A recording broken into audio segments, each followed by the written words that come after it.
Kahit pa holiday, hindi nagpaawat sa pangangampanya ang mga tumatakbong senador para sa Bilang Pilipino 2025. Kahapon po yan, nagbabalik si Camille Samonte.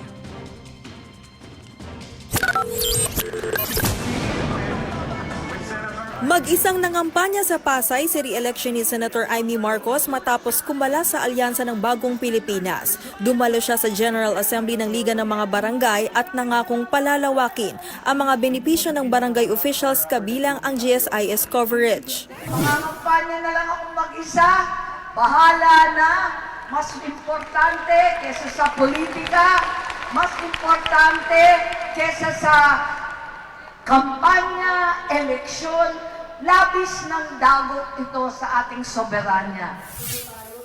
Habang ang partido ng alyansa nakipagkita sa Liga ng mga Barangay Official ng Agusan del Sur, Agusan del Norte at Butuan City. Si Senator Francis Tolentino, patuloy na iminumungkahi ang pagbuo ng West Philippine Sea Command para maprotektahan ang ating teritoryo at ang pagkakaroon ng bagong mapa ng Pilipinas kung saan ang Benham Rice ay tatawaging talampas ng Pilipinas. Bumwelta naman si Manny Pacquiao sa mga kritiko na wala raw siyang nagawa noong siya'y senador. Tinutukan niya nga raw ang pag-imbestiga sa korupsyon noon. Isusulong niya pa rin daw ang libreng pabahay sa mahihirap at pondo para sa training at pag-develop ng mga atletang Pinoy. Si Benhur Abalos naman, isusulong daw ang term extension ng mga barangay at pagtanggal ng IVAT sa kuryente. Habang si Senator Bong Revilla, ibinida ang matagal na karanasan sa politika. Marami pa raw siyang isusulong na batas para tulungan ng mga magsasaka at OFWs. Nanuyo naman ng mga botante sa Quezon City si Camille Villar. Nakasama niya roon si QC Mayor Joy Belmonte. Nagtungo rin sa Quezon City si ACT-CIS Party List Representative Erwin Tulfo. Bumisita siya sa ilang palengke at inalam ang lagay ng mga vendor. Nakipagkita naman sa mga kapitan ng barangay, youth leaders, health workers at religious leaders si Senator Pia Cayetano sa Tanza, Cavite. Isinusulong niya ang outpatient services at pagbibigay ng gamot sa ilalim ng konsulta package. Sinimulan naman ni Senator Lito Lapid ang 5 araw niyang pangangampanya sa Cebu. Nag-motorcade siya sa iba't ibang lugar kabilang sa Bogo City.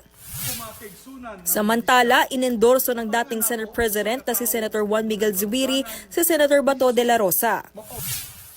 Habang si dating Senator Bam Aquino, inendorso ng kasalukuyang Senate President na si Senator Cheese Escudero.